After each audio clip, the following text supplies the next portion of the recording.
Halo semuanya, perkenalkan nama aku Merlin. Selamat datang di YouTube aku. Ini video pertama aku ya, by the way. Kalau kemarin-kemarin aku sempat posting sesuatu atau apa itu tugas, dan ya kalau misalnya gurunya udah lihat ya udah langsung hapus. Nah, di video kali ini aku pengen sharing nih ke kalian gimana sih rasanya jadi siswa pariwisata. Nah, sekolah aku ini namanya SMK Yadika Sakti Jakarta. Seperti namanya ya, letaknya di Jakarta, tepatnya di Tegal Alur, di dekat Kalideres ya guys. Nah, aku ambil jurusan usaha perjalanan wisata atau yang disingkat dengan UPW. Ya, namanya juga usaha perjalanan wisata. Kita belajarnya tuh tentang wisata di sini. Nah, aku pengen jelasin dulu nih ke kalian, mau sharing-sharing kenapa aku bisa ambil jurusan pariwisata ini. Awalnya aku ada tertarik sama akuntansi karena aku mikir aku mau masuk STAN, terus magangnya tuh di BCA kan kayak keren gitu kan. Terus juga ada omongan di BCA tuh terjamin hidupnya, tapi memang bener sih kayak dibiayain dari sana terus kerja terjamin gitu. Tapi setelah belajar dasar-dasar akuntansi, aku mikir passion aku bukan di sana, bidang aku bukan di sana. Terus sempet juga tertarik sama SMA, IPA, IPS, terus belajar juga tetep nggak merasa ada yang ngeganjel. Nah, terus aku dengar nih dari beberapa temen aku, mereka ini pengen masuk SMK tapi yang pariwisata. Nah, dari situ aku mulai cari-cari info tentang pariwisata ya, dan aku mulai merasa tertarik banget sama pariwisata. Kayak aduh, kayaknya seru nih kalau bisa masuk, kayak cocok. Dan pariwisata dibagi menjadi 3 kan, perhotelan, pariwisatanya itu tersendiri, sama perjalanan. Nah, aku cari nih dari jurusan-jurusan, aku cari perhotelan, aku sempat cari juga tata boga, aku juga sempat cari juga usaha perjalanan wisata, jurusan aku sendiri UPW. Nah, aku mulai cari nih ketiga ini, belajarnya tuh apa aja, perhotelan tuh apa aja, UPW tuh apa aja, terus sama tata boga belajar apa. Aku share kalau misalnya perhotelan itu belajarnya tentang hotel, kayak general of hotel gitu, kayak front office, FO, terus housekeeping, atau juga kayak apa ya, bagian F&B gitu kali ya, food and beverage gitu. Ya karena perhotelan itu dibagi lagi kan jadi banyak macam gitu, tapi pastinya SMK ini bagiannya general gitu kan. Perhotelan ada tata hitam, tata boga, divisi kamar gitu kan, tapi pasti belajarnya general, dasar-dasarnya aja lah tentang hotel. Nah, aku juga cari tata boga, cari kayak belajarnya apa aja, cara motong ini, cara motong itu, apa namanya, komposisi makanan gitu, bahan-bahan makanan dan lain-lain. Nah, aku juga cari tentang usaha wisata nih, UPW ini belajarnya apa aja. Ternyata UPW ini belajarnya tuh general tentang pariwisata gitu. Jadi belajar apa sih pariwisata, pasti ada gagging, paket wisata, destinasi wisata gitu kan, pasti seru-seruan lah gitu, kayak mais ngatur-ngatur event tuh gimana ya kan, itu nanti bakalan dijelasin lagi satu-satu. Nah, karena temanya di video kali ini aku pengen sharing pengalaman aku, jadi menurut aku selama aku menjadi siswa pariwisata itu tuh bener-bener enak, enak banget. Yang gak enaknya tuh jarang banget, kayak dikit banget. Kalau kayak worth it banget kalau kalian masuk UPW ini, pariwisata ini. Karena apa? Karena menurut aku, mungkin karena aku emang suka sama bidang ini, memang passionnya aku, memang akunya enjoy banget ngejalaninnya, jadi kayak ngerasa bener-bener cocok banget sama jurusan ini. Jadi tuh kayak ngerasa terbebaninya karena banyak tugas gitu, kayak SMK belajarnya otodidak gitu kan, cuma dijelasin sedikit sama gurunya, sisanya kita cari materi sendiri kan, kayak gitu. Ya pasti banyak sih ya kalau tugas kayak gitu, tapi kayak enjoy aja gitu. Kayak misalnya kita nggak tahu apa-apa nih, terus dijelasin nih tentang sedikit paket wisata. Nah tiba-tiba kita disuruh bikin paket wisata, misalnya ke Bandung atau ke Jogja. Nah itu kayak kalang kabut banget, gila. Kayak harus cari di materi di buku atau di YouTube gitu kan, belajar dari internet, situs-situs kayak paket wisata tuh apa aja. Nah dari situ kita bisa belajar, oh ada akomodasi, ada transportasi. Nah kita juga belajar cari-cari informasi tentang tempat wisatanya, tentang hotelnya, akomodasinya kan, transportasinya, itu semua biayanya berapa aja. Dan juga kayak belajar nyusun acara gitu kan, kayak itinerary gitu kan, kayak itu juga belajar, salah satu pembelajaran dari MICE juga kan, gimana kita ngadain suatu acara atau event.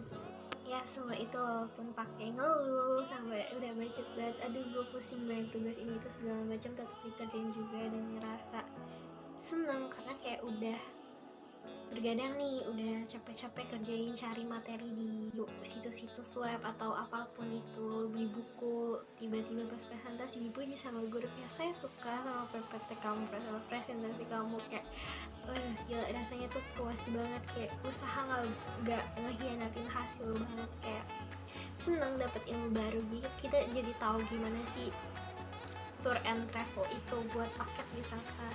Terus juga kita ada ngejalanin paket wisata yang kita buat kayak dipilih gitu kan. Tapi kebetulan di tahun aku, karena aku angkatan, maaf guys ada backsound ya, karena aku di angkatan COVID, jadinya aku nggak filter jadinya ya udah online belajarnya. Tapi tenang, meskipun online tapi tetap seru kok. Bagi aku ya, aku seru sih, seru banget, bener-bener pengalaman yang berharga banget, ilmu yang berharga banget buat aku. Walaupun online gak jalan-jalan juga tetap, karena mungkin emang aku enjoy, karena mungkin passion aku banget, jadi ya gak ngerasa terbebani atau gak ngerasa nyesel ambil jurusan ini. Dan juga aku mau ngasih tau kalian kalau di jurusan ini pasti belajar bahasa, entah itu bahasa asing kayak Korea, Jepang, Mandarin, tapi rata-rata sih Mandarin.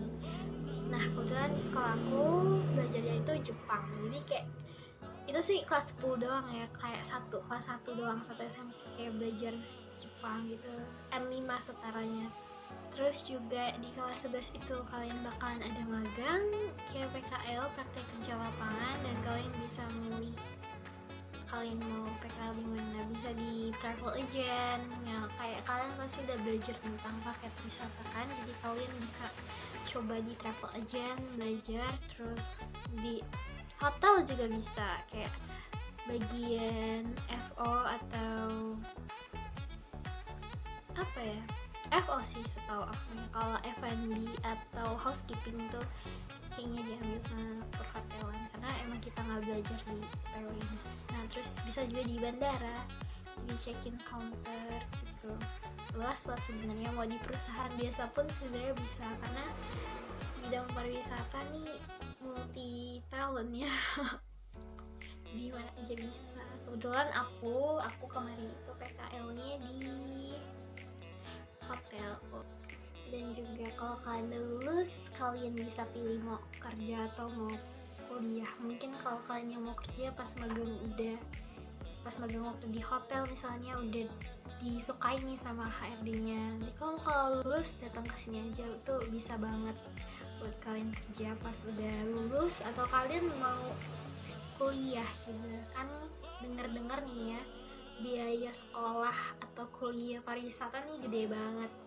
Kebetulan SMK ini tuh ada juga yang negeri, jadi kalian kalau mau field trip kayak jalan-jalan study tour gitu, kunjungan kemana-mana, itu kalian gak bayar sama sekali, gratis sama sekali, disubsidi sama pemerintah. Itu buat SMK negeri. Dan kalau kalian pas lulus lalu pengen lanjutin kuliah mungkin, terus kalian bingung sama biaya kuliahnya, tenang aja, nggak usah khawatir gitu kan, ada 6 kampus negeri pariwisata Ya pasti kalian bingung lah kalau misalnya biayanya kan, kalau mau kuliah pariwisata bayar lagi, mau study tour kesini, field trip kesini bayar lagi kayak gitu kan, pasti buang duit banyak banget gitu. Tapi sebenarnya itu bakalan worth it sih, bakalan balik modal nanti setelah kalian bisa kerja pas kalian udah lulus S1 atau D3, D4 tuh gitu. Nah, kampus ini di bawah naungan Menteri Kemenparekraf. Nah, sekarang siapa Bapak Menterinya? Sandiaga Uno Salahuddin. Ya, itu Bapak Menteri kita sekarang. Nah, ada 6 kampus tadi ya yang tersebar di seluruh Indonesia. Ada di Bandung, Bali, Lombok, Medan, terus Palembang, sama satu lagi aku lupa di mana. Di kampus itu karena dinaungi sama kementeriannya langsung, jadi gratis. Biaya per semesternya itu cuma 2 juta sampai 3 jutaan lah ya. Dan kalau kalian mau field trip kemana, kayak di dalam negeri maupun di luar negeri itu bakalan disubsidi sama pemerintahnya, kayak sama kementeriannya. Dia benar-benar gratis, apalagi yang jurusan pengaturan perjalanan itu kerjanya jalan-jalan mulu, dan itu benar-benar gratis 100% dibiayain sama kementerian. Karena kalau kalian kuliah di seluruh kampus pariwisata ini yang di bawah naungan Kemenparekraf, 70% biaya kuliah kalian itu ditanggung sama kementerian. Keren banget ya, gila sih, pasti enak banget ya jalan-jalan gratis gitu. Cocok banget buat anak muda yang pengen jalan-jalan mulu kan, emang hobinya jalan-jalan, cocok banget sih. So, jadi tenang aja buat kalian yang takut biaya atau cuma biaya sekolah pariwisata ini, kalian pasti bisa, gak perlu biaya mahal buat sekolah bidang pariwisata ini gitu. Dulu pun aku waktu sekolah itu, aku juga sempet takut pas mau ambil jurusan ini.